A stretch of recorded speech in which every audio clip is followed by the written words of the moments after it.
ए भाई चूक मत करो, किसी से वैर थोड़ी है, द्वेष थोड़ी है। कोई संत यदि आपसे बात करता है तो आपके ऊपर कृपा नहीं, क्यों बात करेगा, क्या लेना है? आपको लगता है हमारे द्वारा कुछ चलता है, हम कुछ है? नहीं नहीं, भ्रम मत करिए, कोई भ्रम मत करिए। आपके लिए वो आपसे बात करते हैं, आपके कल्याण के लिए आपसे बात करते हैं, आपके कल्याण के लिए वो आपको डांटते हैं, आपके कल्याण के लिए आपको दुलार करते हैं। दोनों बातें समझ लीजिए। जो लाडली लाल में चित्त लगाए हुए हैं उनको कहीं किसी सुख की आकांक्षा नहीं, सच्चाई से समझ लीजिए। अगर वो सुख का कहीं खेल खेलते तुम्हें नजर आ रहे हैं, वो तुम्हारे लिए, तुम्हें दुलार कर रहे हैं, निकल चलो।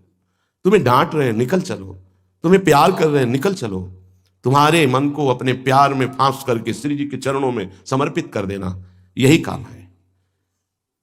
ये साफ संतों का यही कार्य है। तुम्हारे संसार के प्यार में फैले हुए मन को समेटकर अपनी वाणी, अपने प्यार के बल से उसे प्रियालाल के चरणों में समर्पित कर देना। पर आपके अंदर ये चाह हो जाएगी, तभी आप उस प्यार को समेटने में सहयोग दे पाएंगे। मुझे अब इस ब्रह्मा के रचे हुए माया से मुक्त होना है, पर आप तो इन खिलौनों में राजी हैं, और जब इन खिलौनों से मन को हटाने की बात कही जाती है तो आपको बुरा लगता है। आपसे जिसे कहा जाता है कि अब आप ऐसे रहिए, मनो चिन्हारो नाए, तो आपको लगता है कि हमारे संबंधों में ये प्रहार कर रहे हैं। तुम्हारे संबंध जितने हैं इनका प्रहार पहले हो चुका है काल के द्वारा, तुम इनको नहीं रोक पाओगे। काल पहले ही काट चुका है सारे संबंध। बस तुम संबंध का राग लेकर के यहां से जाओगे, दुर्गति हो जाएगी। और संबंध को प्रियालाल के चरणों में समर्पित करके जाओगे तो सदगति हो जाएगी, अनुराग हो जाएगा। जो आसक्ति संसार के संबंधों में है, वही आसक्ति जब संत महापुरुषों से हो जाती तो मोक्ष का खुला हुआ द्वार, ये भगवान कपिल देव जी कहते हैं। आप अपना अधिकार अपने में मत रखिए, गुरुजनों को दे दीजिए। अब हमारे जीवन की बागडोर आपके हाथ में है, आप जिस दिशा में चाहें ले चलें। हमारा केवल आपकी आज्ञा पालन करना कर्तव्य।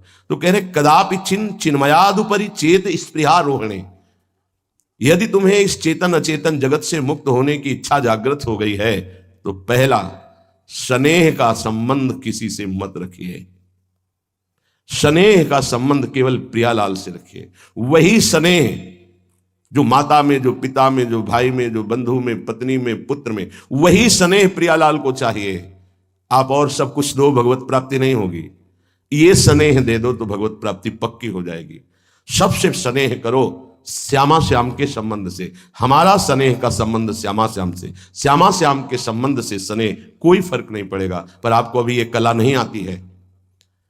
आप जब तक एक बार समस्त संबंधों के स्नेह को बटोर कर प्रियालाल के चरणों में समर्पित नहीं कर देते, तब तक आपको लगेगा, वाणी से बोलोगे कि सब भगवत भाव से ही, लेकिन पूरा राग यही है, ये हमारे अमुक है, हमारे अमुक है। इसलिए इस रहस्य को समझो, पहले हटो, फिर जब वो राग अनुराग में बदल जाता है तो फिर पूरे विश्व से प्यार करो, कोई फर्क नहीं पड़ेगा। सब जीवन सो प्रीति रीत निभाहत आपनी, क्योंकि वो रीति जानता है। हमारी रीति श्यामा श्याम के संबंध से ही सबको मानना। एकांत की रति विधान करो, शब्दों को समझिए। एकांत की रति विधान करो, अर्थात हमारे हृदय देश में केवल इष्ट और गुरुदेव के सिवा किसी से प्रीति नहीं। और बहुत इस बात से हम कमजोर हैं। कहीं ना कहीं हम अपनी प्रीति, हमारा दोस्त है, हमारा मित्र है, हमारा रिश्ता है, हमारा संबंध है, तो श्री जी करुणा करके आपको लाई अपने संबंध पुष्ट करने के लिए। फिर भी आप अज्ञानवश उन्हीं संबंधों को पुष्ट करते हैं जिससे आपकी दुर्गति हो जाए। जो आपके, अरे एक हिरन के बच्चा के संबंध ने एक जन्म नष्ट कर दिया, फिर और किसकी बात करें। इसलिए एकांत की रति विधान करो। एकांत की आपकी रति हो चुकी है, इसका परिचय आपके सामने भारी विपत्ति आई, मन केवल श्री जी में, भारी संपत्ति सुख संपदा केवल श्री जी में मन, यह है एकांत की रति। अब उसको कोई विचलित नहीं कर सकता। जहां विषयी जन रहते हैं, विषयी जन संभाषण करते हैं, उस स्थान में, उस भीड़ में, उन लोगों के बीच में अरुचि हो जाना। रतिम मदन मोहने विदधताम तदेकांतिकीम, एकांत की भक्ति, विरति, जन समुदाय, प्रपंच भाषण करने वाले, इनसे संबंध नहीं। ना संतु जनतापने प्रतिवसंतु वृंदावने, जनता अर्थात केवल विषय प्रपंच की वार्ता करने वाले, तापने, हृदय में ताप पैदा हो उनके संग नहीं, मुझे संग नहीं, कोई भी हो, प्रिया प्रीतम से तुम्हें मतलब नहीं, उनकी चर्चा से मतलब नहीं, उनके संबंध से मतलब नहीं, तो हमारा आपसे क्या संबंध? देखो, जगत के संबंध प्रियता दिखा करके भोग सामग्री दे सकते हैं, धन दे सकते हैं, व्यवस्था दे सकते हैं, पर प्रियालाल की प्रीति नहीं। पूज्य श्री रघुनाथ दास गोस्वामी जी जब अपने गृह का त्याग करके महाप्रभु चैतन्य देव की शरण में गए, तो 2-3 दिन जो महाप्रभु को भिक्षा आती थी उसी से महाप्रभु दे देते थे। उनको लगा कि नहीं, जीवन जब महाप्रभु को समर्पित है तो हमको जीने का ढंग सीखना चाहिए, कैसे हम विरक्त होकर के जिए। इतने में घर से भेजे हुए बहुत से सेवक, रुपया, सामग्री, रसोईया सब आ गया, क्योंकि बहुत बड़े धनी थे उनके पिताजी, और पिता के भाई दोनों के बीच में एक लाड़िले पुत्र थे पूज्य श्री रघुनाथ दास गोस्वामी, जिनकी समाधि राधा कुंड में विराजमान है। अब सुंदर सुंदर पकवान, भोग सामग्री घर के भेजे हुए रसोइये सब बनाते, प्रभु को भोग लगता, महाप्रभु चैतन्य देव को भी। और फिर विचार किया, क्या ये माता पिता के द्वारा दी हुई सुविधा वैराग्य में कलंक नहीं है? मेरा जीवन प्रभु के लिए, क्या मैं प्रभु आश्रित नहीं जी सकता? जब विरक्त हो गया तो माता पिता के द्वारा दी हुई भोग सामग्री से जीना निषेध है। प्रवृत्ति और निवृत्ति 2 मार्ग हैं। प्रवृत्ति मार्ग में स्वयं अधिकार हो जाता है पुत्र और पुत्री का माता पिता की संपत्ति पर, निवृत्ति मार्ग में नहीं, स्वीकृत नहीं है। निवृत्ति मार्ग में स्वीकृत नहीं। जिसने इस स्वीकृति को स्वीकार किया वो कच्चा ही बना रहता है पूरे जीवन, पक्का वो कच्चा बना रहता है। ये दृढ़ बात समझ लीजिए। आज तक इतिहास है विरक्तों का। निवृत्ति मार्ग पर अगर वैराग्य ले लिया तो माता पिता के द्वारा उसका भरण पोषण कभी नहीं हुआ। आप पढ़ करके देख लीजिए, चाहे कोई भी हो, किसी भी मार्ग का हो। जब रत्नावती जी ने, उनके लिए चिट्ठी आई, पुत्र ने भेजा कि पिता ने सभा में मुंडी का पुत्र कह के कहा, मतलब सन्यासिनी का पुत्र कह के, माता अब हमारी इस नाम की रक्षा करना। ये हुई चिट्ठी पढ़ी तो महल छोड़ दिया उसी समय, और नाई को बुलाया, अपने जो राजरानी के बाल थे उतरवा दिया, और संत सभा में बैठ गए। आज से कहा राज अन्न का त्याग। अब ग्राम नगर के द्वारा दी हुई भिक्षा के द्वारा भरण पोषण होगा, इस राजा के द्वारा दी हुई नहीं। और पति थे माधव सिंह। जब ये बात सुनी तो उनको भयंकर क्रोध हुआ। मेरे सामने मेरी पत्नी, मेरा इस तरह का अपमान, मारने का प्रयास किया, निष्फल है। अंततो गत्वा, चरणों में हाथ रख के माथा रखा है, पढ़ के चरित्र देख लेना। नहीं इनके महल में रहूंगी, नहीं इनका भोजन पाऊंगी। विरक्त होकर के माता पिता के द्वारा भरण पोषण होना, एक बार एक भिक्षा के लिए तो अनुमति है। अगर विरक्त हो गया है, एक भिक्षा अगर माता पिता करा दे तो वो स्वीकृत है, इसके अलावा नहीं। आप चरित्रों को पढ़ के दे, सिद्धांत से नहीं चलोगे तो 4 दिन बाद फिर उसी में आ जाओगे। जब हम विरक्त हो गए, पूरे विश्व का भरण पोषण प्रभु करते, तो मेरा नहीं करेंगे क्या? आज अगर कोई जुड़ा है तो वैराग्य और भगवत प्राप्ति के लिए जुड़ा है। हमारा संबंध संसारिक नहीं, भागवतिक। जिस मार्ग में हम हैं उस मार्ग में। रघुनाथ दास गोस्वामी को 2-4 दिन हुए, फिर अंदर आग लग गई। नहीं, पिता के द्वारा दिए हुए वैभव को नहीं भोगना, वापस। अब कैसे जिए? जहां सिंहपौर पर जगन्नाथ जी के सब भिक्षुक खड़े होते थे, उन्हीं के बीच में खड़े हो गए। अब जो बांटते हैं तो उनका स्वभाव है लेने वालों का दौड़ दौड़ कर आगे लेना। कभी कभी मिलता उनको, शांत खड़े रहते तो पा लेते, नहीं मिलता प्रसाद तो भूखे रह जाते। फिर विचार किया, इसमें खड़े होकर के भी एक वृत्ति बनी रहती कि आने वाला देगा, ये भी ठीक नहीं। एक जगह अन्न क्षेत्र में अन्न बंटता था, वहां से जाके लाने लगे। फिर विचार किया, विवेक धैर्य नहीं लेने देता। यार हम यहाँ कोई सेवा तो करते नहीं, क्योंकि भरपेट अन्न पाने का जिस क्षेत्र में अधिकार है तो वहां सेवा करना जरूरी। चाहे पोछा लगा दो, चाहे पत्तल फेंक दो, कोई सेवा वहां करनी चाहिए, तभी आपका वैराग्य सुरक्षित रहेगा, नहीं तो फिर ठीक नहीं है। वहां अन्य क्षेत्र में भी छोड़ दिया भोजन लेना। आप कैसे जिए? तो रात्रि में जो महाप्रसाद गाय को डाल दिया जाता था, गाय भी छक के जब नहीं पाती थी तो वो रात्रि के 10-11 बजे निकलते और वो महाप्रसाद जो पड़ा रहता उसको उठा के लाते, जल से धोते, सड़े सड़े निकाल के चावल, फिर उसे पाते। महाप्रभु ने पूछा, गोविंद दास सेवा में रहते, गोविंद ये रघु अब क्या पाता है? बोले प्रभु बहुत वैराग्य से रह रहे। बताया तो उनका, अच्छा ऐसा अमृत अकेले अकेले पाता है, हमको कभी निमंत्रण नहीं दिया, अब हम चुपके से छीन के पाएंगे। महाप्रभु चले रात्रि के, जब वो कटोरे पे इतने से चावल सही निकाल कर पानने में लगे थे, पीछे से महाप्रभु गए, से लिया। अरे प्रभु आपने, उनका इतना स्वादिष्ट अमृत पाता है और मेरे को कभी निमंत्रण नहीं दिया, निहाल कर दिया। उनके लिए आया, सोवत हु रसना रटे राधा कृष्ण सुनाम। वो जब सोते थे तो उनकी जबान से राधा कृष्ण राधा कृष्ण राधा कृष्ण। ये इस मार्ग के पथिक। निवृत्ति मार्ग और प्रवृत्ति मार्ग में अंतर है, आप लोग इस बात को समझें। निवृत्ति मार्ग श्री जी के भरोसे का है, आप विश्वास कीजिए। जब इष्ट के भरोसे में है तो जिनकी पलक झपकते अनंत ब्रह्मांड रचना हो जाती है, उनके लिए कोई ये बड़ी बात हो गई क्या? ये कोई बड़ी बात है उनके लिए? हम उनका भरोसा त्याग करके निवृत्ति मार्ग के होकर के और परिवार के द्वारा भरण पोषण हमारा हो, भाई ये तो नहीं समझ में आता। भरोसो दृढ़ इन चरणन के। निवृत्ति मार्ग तो निवृत्ति मार्ग, प्रवृत्ति मार्ग तो प्रवृत्ति मार्ग। प्रवृत्ति निवृत्ति, निवृत्ति में प्रवृत्ति, बहुत संभल कर चलना पड़ेगा। जो मार्ग भगवान ने बनाया उसके अनुसार। तो कह रहे न संतु जनता, तुम्हारा व्यवहार जनता से नहीं होना चाहिए। व्यवहार शून्य व्यवहार है, ध्यान रखना। दसों हजार लोगों के दर्शन होते हैं, एक का भी परिचय नहीं है। हजारों लोगों से संभाषण है, एक भी हमारा मित्र नहीं है कि ये हमारा है, तुम लोग इसके साक्षी हो। ये हमारा बंदा है, एक भी नहीं। साफ श्री जी के हो, श्री जी से संबंध है। मैं सिर्फ एक नौकर हूं, श्री जी की बात आपको बता देता हूं, आपकी बात श्री जी को बता देता हूं। हमारे श्री जी, इसके सिवा कोई नहीं। एकांत की रति, जनता से संबंध रहित, श्री जी के संबंध से सब जीवन सो प्रीति। श्री वृंदावन में वह चिदानंद रस को प्राप्त होता है। यह है रहनी। वृंदावन इह विधि बसे, तज के सब अभिमान, तृणते नीचो आपको जाने सोई जान। ये समझ जाओ किस बात का आश्रय लिए हो। जिनको ब्रह्मांड रचने में सेकेंड नहीं लगा है, वो हमारी प्रियाजू के अधीन है। हमको कुछ अपनी व्यवस्था के विषय में सोचना, मानो शरणागति के विषय में आपको अविश्वास, कलंक है ये बात। हे, बिल्कुल भरोसे पे हो जाओ, फिर सामने देखो क्या होता है। बिल्कुल भरोसे पे हो जाओ।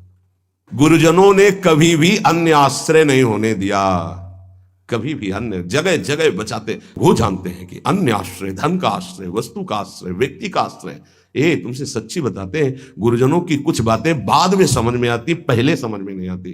केवल श्री जी का भरोसा रखो, जिसने आज दिया है वही कल देगा। जब गुरु जी को कोई कहता कि कभी काम में आ जाएगी ये वस्तु, रख लो, तो बोले इसी को मिटाने के लिए बाबा जी हुए हैं। जब कभी काम में आनी होगी तो तुरंत श्री जी भेजेंगे, हम इसको पहले से क्यों रखें। ये हमें चाहिए कि केवल श्री जी का आश्रय लेकर वृंदावन वास हो। देखना कितना आनंदित रहोगे। फिर रोना आता है, तुम्हारे आंसू फिर निकलेंगे। जब आप एकांत में होंगे, आपका कोई नहीं होगा और आपकी परिस्थिति विपरीत होगी, तब जो शरणागति होती है वही भगवत प्राप्ति कराती है। जब तक विपरीत परिस्थिति नहीं आएगी तब तक शरणागति परिपक्व नहीं होगी। बात लिख लीजिए, चाहे वो द्रौपदी जी हो, चाहे गजराज गजेंद्र जी हो, चाहे कोई भी हो। जब ऐसी विपरीत परिस्थिति आए कि कोई भी सहयोगी नहीं रह गया, तब शुद्ध शरणागति और भगवत साक्षात्कार। उस दिन के लिए तैयार रहो और मांगो कि हमारी आसक्ति का नाश करने के लिए परिस्थिति ऐसी दे दो प्रभु कि सिर्फ आप पर दृष्टि हो, सिर्फ आप पर, ना कोई हमारा, नाम किसी के, सिर्फ आप। मेरे तो गिरधर गोपाल, दूसरों न कोई। बात समझो, सत्संग की बात को समझो, परमार्थ की बात को समझो। तो जब कोई हमारे जीवन में प्रश्न आता तो जो नील चादर ओढ़े हुए विराजमान, उनकी चादर की तरफ देखते, आकाश की तरफ। बाहर निकलकर आकाश की तरफ देखते, तत्काल उत्तर मिला है हमको। तत्काल भाग, यहां से भाग। झोला टांगा, रात्रि में भागे, जब भागे तब रात्रि में भागे। भागो भागो भागो, भागते भागते अब पायो परम विश्राम। अब वृंदावन, श्री वृंदावन विश्राम, सब सोहित निष्काम मत, श्री वृंदावन विश्राम। हे, भागते रहो, संबंधों से भागते रहो, आश्रयों से भागते रहो। एक आश्रय केवल हरि गुरु का, बस एक विश्राम स्थल। जैसे आप रखो, जैसे आप रखो, हम उसी में राजी हैं। समस्त प्राणियों को वृंदावन के नमस्कार बुद्धि से देखो। देखो यहां की रहनी, वृंदावन विधि बसे, तज के सब अभिमान, तृणते नीचो आपको जाने सोई जान। तृण से नीच अपने को जो जानता है, सबको नमस्कार करेगा। और सच्चाई में देखो तो ऐसा ही है, कुछ नहीं है। कोरा अहंकार केवल है। क्या है हमारे अंदर? कुछ नहीं। अगर गुरु कृपा ना हो, प्रियालाल की कृपा ना हो, तो कुछ नहीं। हाथ उठा के कहते हैं कोई बल नहीं है। बल है तो वो है, नहीं तो वो नहीं, तो कुछ बल नहीं। क्या बल है? आप देखो, अंदर से देख लो बैठ के, तुम्हारे अंदर क्या बल है। फिसल कर गड्ढे में गिरने का तो बल है, लेकिन गड्ढे से निकलने का बल तो नहीं है। फिसलने में क्या बल, फिसल कर गिरने का तो है, लेकिन गिर के संभलने का बल ये केवल गुरु का बल है, ये केवल इष्ट का बल है। इसलिए श्री धाम वृंदावन का आश्रय और वास स्वीकार करो, सबसे छोटा अपने को समझो, समस्त प्राणियों को नमस्कार करो। क्यों? क्योंकि कहीं कोई वृंदावन में किसी का अपराध न बन जाए। नमंतु ननु जंतु कानिह नमंतु रस्तु क्वचित, कहीं ऐसा ना हो जाए यहां किसी भी जंतु का, किसी भी जीव का, किसी भी शरीरधारी का अपराध न बन जाए। अगर वृंदावन में कोई अपराध ना बनने पावे और सबको हम नमस्कार करके रहें और श्री जी का केवल भरोसा रहे, तो आप चमत्कार देख लेंगे, अध्यात्म आपके अंदर प्रकाशित हो जाएगा। जैसे जैसे अध्यात्म प्रकाशित होता है वैसे वैसे शांत होता चला जाता है, मन शांत होता चला जाता है, कोई वासना हृदय में नहीं रहती। पूज्यपाद श्री उड़िया बाबा जी महाराज से प्रश्न किया, पीछे वर्णन किया गया था कि बड़े बड़े महापुरुषों की ये लोग निंदा क्यों करने लगते हैं, क्यों द्वेष करने लगते हैं? वो तो किसी से द्वेष नहीं करते। जितने महापुरुष हैं उनकी निंदा हुई है, वर्तमान में जितने हैं तो आप देख लो सैकड़ों अगर नमस्कार करने वाले तो कुछ निंदक आपको मिलेंगे। ऐसा क्यों होता है? क्योंकि संत तो किसी से द्वेष नहीं करते, द्रोह तो उनके हृदय में होता नहीं, अद्वेष्टा सर्वभूतानाम। फिर ये क्यों होता है, निंदा क्यों कहते हैं? तो कहते भगवान की दो शक्तियां, एक है माया और एक है प्रेम भक्ति। जो प्रेम भक्ति से विमुख, उनके हृदय में माया शक्ति का प्रभाव रहता है। यद्यपि उनका द्वेष भी इसी से होता है, उनकी महानता देख करके वो वहां चल तो सकते नहीं, तो उनका द्वेष बन जाता है। महानता देख करके उसमें चल नहीं पाएंगे। जैसे कहावत में आता है कि एक अंगूर को बहुत कोशिश की पाने की, जब नहीं मिले तो कहा खट्टे हैं, प्रयास किया लेकिन नहीं मिला। तो उनका प्रयास माया जनित है, तो प्रेम या भक्ति या सद्गुण या भगवद आश्रय नहीं धारण कर पाते, तो उनको द्रोह हो जाता है संतों से। आप नरसिंह मेहता जी का क्षेत्र देखिए, बड़े बड़े भक्तों का, उन्हीं के गांव के लोग, उन्हीं के घर के परिवार के जनों ने ही द्रोह पैदा कर दिया। द्वेष, निंदा, मारने की चेष्टा, अपमान, ऐसे। अच्छा सोचो, उड़िया बाबा जैसे महापुरुष से क्या कभी ऐसा हो सकता है कि उनके मारने के लिए आदमी लगा दे? विचार करके देखो। पैसा देकर भेजा गया था कि सत्संग में जाके नाक काट लो। वो आदमी चुपचाप चाकू लेकर के आया और प्रणाम के बहाने तो संतों के सामने कौन रोकता, तत्काल चाकू निकाली और जे भी मारा तो हाथ पकड़ते पकड़ते चावल भर नाक में चल, मतलब थोड़ा सा ऐसे खून निकलने लगा। ऐसे बाबा ने रोका, पकड़ा और गुफा में ले गए। आज भी गुफा नीचे जो बनी हुई, बैठे और गर्म दूध चीनी डाल के मंगवाया, पिलाया और कहा धैर्य धारण करो, बिल्कुल डरो मत, तुम्हें कोई नहीं मारेगा, तुमने ऐसा क्यों किया?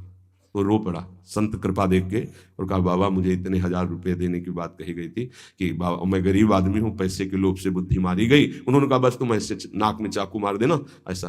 बाबा ने कहा कोई बात नहीं, कहाँ से आए हो? बोले हाथरस के हैं। बाबा ने ये नहीं पूछा कि किसने भेजा है। चतुरता इस बात की कि सब शिष्य थे, अगर ये पता चल जाए कि किसने तो उससे द्रोह हो जाएगा ना, बस इतना पूछा था क्यों तुमने ऐसा किया? तो बोले मुझे पैसा दे। ये नहीं पूछा किसने किया, क्योंकि उससे द्वेष हो जाएगा।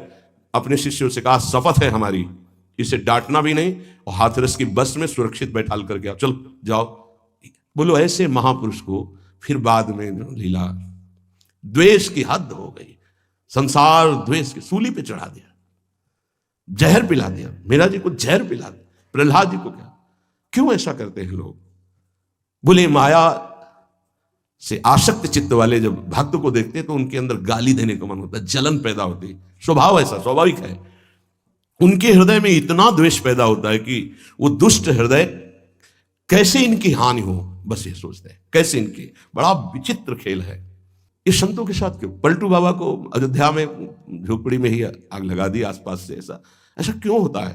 तो बोलिए माया शक्ति कि जिसके हृदय में माया का प्रभाव, मलिन हृदय होता है, वो संतों से स्वाभाविक द्वेष करते हैं, जो कि द्वेष के पात्र नहीं है। वो किसी से वो द्वेष नहीं करते। एक संत आप चरित्र उठा करके देखो, संतों से द्वेष करने वाले प्रत्येक महापुरुष के जीवन में देखा गया कि द्वेष करने वाले, और कोई कोई तो उन्हीं के पार्षदों के रूप में द्वेष करने लगे, उन्हीं के पार्षद बनकर उनकी खिलाफत करने लगे और उन्हीं के पार्षदों के द्वारा उनको सूली पर चढ़ाया गया। बड़ा विचित्र माया का खेल है। इसी से वो भक्तों की निंदा करते हैं और भक्तों से द्रोह करके अपना सर्वनाश कर लेते हैं। तो क्या इससे बचा जा सकता है? यदि भगवान का नाम जब करने लगे, भगवान का आश्रय ले ले, तो दृष्टि बदल जाएगी। आप देख लेना, दृष्टि बदल जाएगी।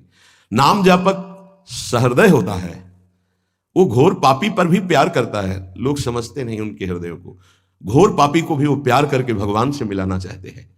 यदि आप नाम जप करते हैं तो आप बच सकते हैं, नहीं संत द्रोह की वृत्ति अंदर पैदा